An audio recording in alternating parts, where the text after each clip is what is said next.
Hello guys, welcome to our YouTube channel. आज जो है हम लोग का ब्रेन बूस्टर सीरीज का नया सेशन है। यहाँ पे जो है हम लोग area of circle and circumference of circle से रिलेटेड कुछ ट्रिक्स देखेंगे, मतलब कुछ इनोवेटिव एक कंसेप्ट देखेंगे कि इस तरीके से भी एरिया और सर्कमफेरेंस फाइंड किया जा सकता है। ठीक है, so let's start the session.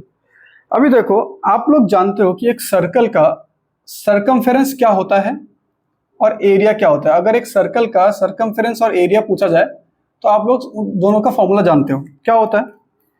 मान लो ये सेंटर है, उसके लिए हमको एक रेडियस की जरूरत है। फॉर एग्जांपल रेडियस दिया है, ठीक है।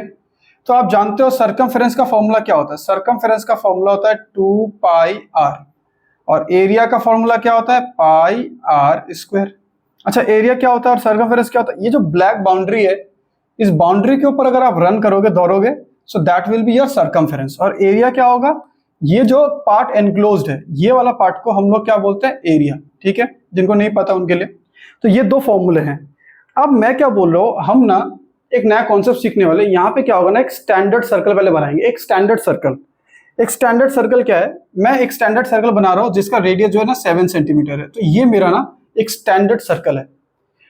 मतलब क्या, r इक्वल टू 7 सेंटीमीटर, ये मेरा एक स्टैंडर्ड रेडियस की तरह काम करेगा।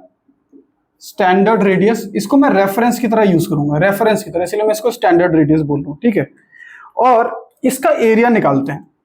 इसका सर्कमफेरेंस भी और एरिया दोनों निकालो। 2 पाई आर क्या आएगा, 2 इंटू 22/7 इंटू 7। 7 7 गॉन, 2 इंटू 22 कितना है, 44 सेंटीमीटर। फिनिश। अगर मैं एरिया निकालू तो आपको क्या होगा, पाई आर स्क्वायर 22/7 इंटू 7 इंटू 7। एक 7 से 7 गॉन, आ जाएगा 154 सेंटीमीटर स्क्वायर। एरिया स्क्वायर में आता है, centimetre square, circumference centimetre, metre, ऐसा आएगा। अच्छा, अब ना इस स्टैंडर्ड रेडियस के लिए हमने जो सर्कमफेरेंस और एरिया निकालना, इसको याद कर लेंगे। इसको याद कर लेंगे, मेमोराइज कर लेंगे, क्योंकि हम इन वैल्यूज का यूज करेंगे आगे कोई भी सर्कल का सर्कमफेरेंस और एरिया निकालने के लिए। तो इसको हम क्या बोलेंगे, एक तरीके से बोल सकते हो कि स्टैंडर्ड रेडियस वाला सर्कल का स्टैंडर्ड सर्कमफेरेंस और स्टैंडर्ड एरिया। ठीक है, इस चीज की हमको जरूरत पड़ेगी, इसलिए आपको क्या कर लो, इसको ना याद कर लो। यहाँ पे एक जगह पे मैं लिख देता हूं। ठीक है, अब देखो इसको क्या हो रहा है। एक तरफ है रेडियस, ये फॉर एग्जांपल रेडियस है। रेडियस जो है मैं सेंटीमीटर में ले रहा हूं।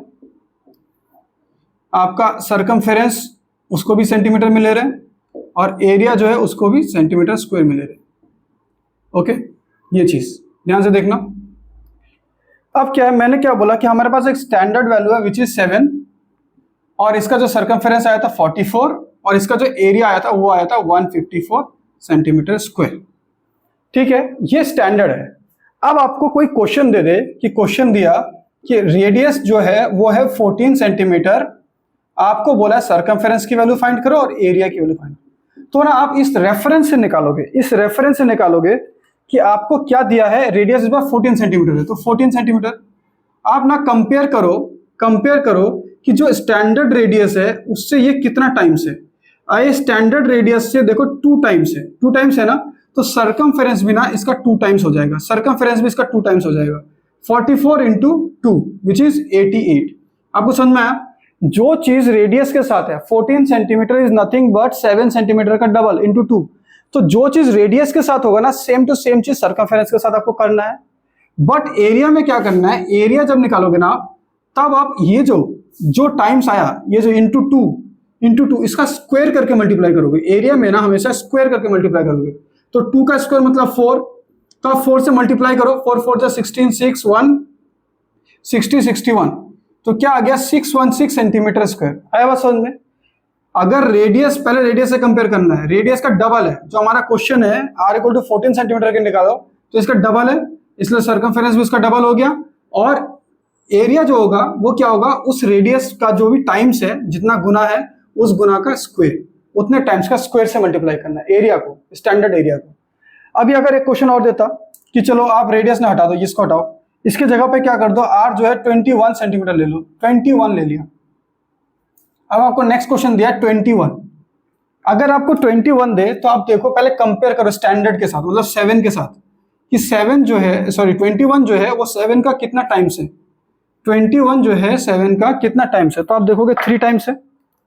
7 का क्या है, ये 3 टाइम्स 21 जो है 7 का 3 टाइम्स है। तो जो स्टैंडर्ड वैल्यू है 44, इसका भी 3 टाइम्स कर दो। 3 टाइम्स कर दोगे तो आ जाएगा 132। जो भी रेडियस के साथ करूंगा वही सर्कमफेरेंस के साथ होगा, ठीक है। एंड एरिया वाले के साथ क्या करना है, आपको याद रखना है उसका स्क्वायर करके, जितना टाइम्स है 3 है तो आपको यहाँ पे 3 का स्क्वायर मतलब 9 से आपको मल्टीप्लाई करना है, 9 से। तो 9 4 जा 36 और 6 कैरी 3, 9 5 जा 45 एंड 3 48 का 8 कैरी 4, 9 1 जा 9 एंड 4 13, तो 1386। आपने देखा रेडियस के साथ जितना टाइम्स था वही सर्कमफेरेंस के साथ हमने मल्टीप्लाई कर दिया, और वो चीज का स्क्वायर करके एरिया के साथ, स्टैंडर्ड एरिया के साथ मल्टीप्लाई किया। अब आप बताओ, अगर आपको बोल दे कि आर की वैल्यू जो है 10.5 है, 10.5 सेंटीमीटर, तो फिर आप कैसे फाइंड आउट करोगे? इसी मेथड से, इसी मेथड से। तो आप देखो 10.5 जो है 7 का कितना टाइम्स है, 10.5 जो है 7 का कितना टाइम्स है, पहले ये देखो। तो आपको दिखेगा कि ये जो है ना, ये जो है ना 1.5 टाइम्स है। अगर आपको यहां पे बोले कि 10.5, तो आप देखो ध्यान से 7 का कितना टाइम्स है, ये 7 का 1.5 टाइम्स है, 1.5 टाइम्स। तो यहां पर भी आपको 1.5 टाइम्स करना है, 1.5 से मल्टीप्लाई करना है 44 को, 44 को 1.5 से मल्टीप्लाई करोगे तो 66 आ जाएगा। और ये जो पार्ट है 154, इसको 1.5 के स्क्वायर से मल्टीप्लाई करना है, 1.5 के स्क्वायर से मल्टीप्लाई करना है। अच्छा 1.5 है क्या एक्चुअली? एक्चुअली अगर देखा जाए 1.5 is nothing but 3/2।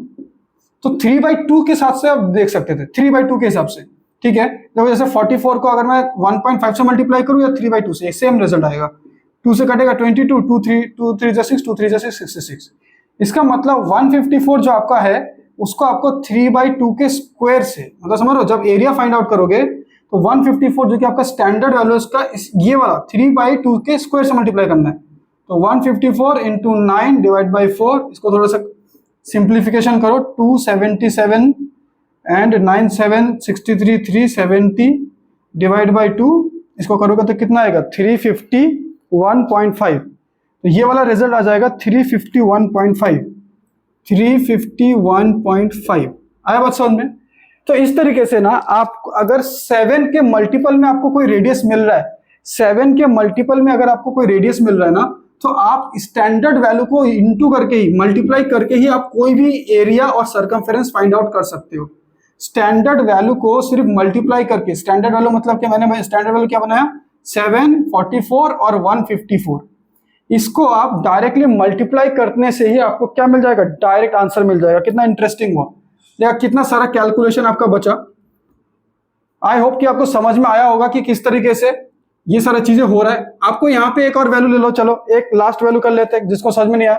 For example आपको दिया आर की वैल्यू जो है 3.5 सेंटीमीटर दे, अगर ये दे, अगर 3.5 सेंटीमीटर दे, तो आप देखो कि स्टैंडर्ड जो है 7 है, तो 7 से 3.5 जाने के लिए आपको किससे मल्टीप्लाई करना पड़ेगा? साफ साफ दिख रहा है ये हाफ हो रहा है, हाफ मल्टीप्लाई मतलब हाफ मतलब 1/2 करना पड़ेगा। तो इसका मतलब रेडियस जो है, रेडियस 7 था, उसका हाफ से मल्टीप्लाई करना पड़ा।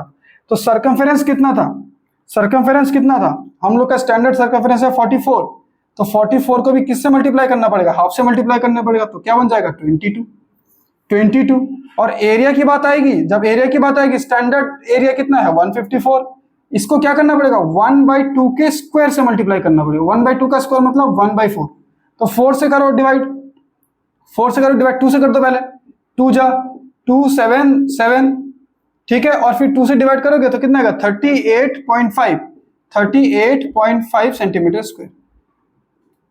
आया बस समझ में? इसको मल्टीप्लाई किया 1/4 से, इसको मल्टीप्लाई कर दो। तो इस तरीके से ना, आपको अगर ऐसा रेडियस मिल रहा है जो कि 7 के मल्टीपल में कन्वर्ट किया जा सकता है, तो अपना ये जो 3 स्टैंडर्ड वैल्यू इसको यूज करके कोई भी सर्कमफेरेंस, कोई भी एरिया विद इन सेकेंड्स, मतलब 10 सेकेंड्स भी नहीं लगेगा, आप एरिया निकाल लोगे। आपको इतना बड़ा बड़ा 2πr पाई स्क्वायर का फॉर्मूला लगाने की जरूरत नहीं पड़ेगी। आई होप कि आपको ये समझ में आया होगा। हाँ अच्छा, एक और चीज जो है ना, ये सभी के लिए ये बहुत ही अच्छा एक नया चीज था, लेकिन जिन लोगों को थोड़ा बहुत ना डेरिवेटिव का भी पता है, डेरिवेटिव क्या चीज होती है उसका पता है ना, तो वो लोग भी ना एक चीज के साथ ना रिलेट कर पाएंगे। तो मैं यहीं पर उस चीज को ना रिलेट करा देता हूं कि आप थोड़ा सा इस तरीके से देखो कि आप जानते हो कि सर्कमफेरेंस की वैल्यू होती है 2πr और एरिया होता है πr स्क्वायर। वो वाला पार्ट हो गया खत्म, ठीक है। ये नया थोड़ा सा छोटा सा टॉपिक है, 2 सेकंड लगेगा, ज्यादा नहीं। c equals to 2πr and area equal to pi r square होता है। मैं बोल रहा हूं जिनको डेरिवेटिव आता है, इस एरिया को डिफरेंशिएट करो, differentiating with respect to r, radius के रेस्पेक्ट में ना डिफरेंशिएट करो। तो d by d r of a या फिर dA बाई डी आर, जो भी आप बोलो, is equals to d d r of pi r square. अगर आप इसका डेरिवेटिव करोगे तो क्या आएगा, पाई बाहर, d d r of r square. R square का डेरिवेटिव क्या आएगा, 2r, ठीक है। ये एक्स स्क्वायर का डेरिवेटिव, एक्स स्क्वायर का डेरिवेटिव क्या होगा, 2x, 2 सामने और एक पावर कम, 2 - 1, समझ में आ रहा है ना, 2 - 1, xn का डेरिवेटिव क्या होता है, nxn - 1, वो वाला फॉर्मूला यूज कर रहे हैं। तो 2x, जिनको डेरिवेटिव आता है उनके लिए। अब जरा देखो क्या आया, क्या यहां पर 2πr, इसका मतलब क्या, एरिया को अगर r के रेस्पेक्ट में, रेडियस के रेस्पेक्ट में डिफरेंशिएट किया जाए, एरिया को अगर रेडियस के रेस्पेक्ट में डिफरेंशिएट किया जाए तो आपको कुछ और नहीं, देखो c ही मिल रहा है, that is the circumference, c ही मिल रहा है। देख लो, dA by d r is equals to c। एक इंटरेस्टिंग रिजल्ट है, dA by d r is equals to c। यहां पे अगर c की वैल्यू 2πr आप रखते हो तो आपको क्या मिलेगा, dA by d r equals to 2πr, और dr को उस साइड लेके जाऊं तो dA is equals to 2πr dr। अब ये क्या होता है ना, ये फॉर्मूला आप लोगों ने, जो लोग फिजिक्स पढ़ते हैं 11th 12th में, जिनके पास साइंस है, आप देखो ये फॉर्मूला बहुत रेगुलर बेसिस पे यूज करते हो जब किसी रिंग का इलेक्ट्रिक फील्ड का इंटेंसिटी निकालना होता है, मैग्नेटिक फील्ड का इंटेंसिटी निकालना होता है, या फिर 11th क्लास में अपने ग्रेविटेशनल फील्ड का इंटेंसिटी फाइंड करने के लिए ना, ये dA equals to 2πr dr, कभी भी वो रिंग शेप में कोई चीज होती है तो उसके लिए आप ये यूज करते हो। तो देख सकते हो कि ये formula dA equals to 2πr dr कहां से आया है। तो आई होप कि मैं थोड़ा सा कुछ ब्रेन बूस्टर की चीजें ला पाया हूं यहाँ पे। So thank you for watching our videos and give a big thumbs up to this channel.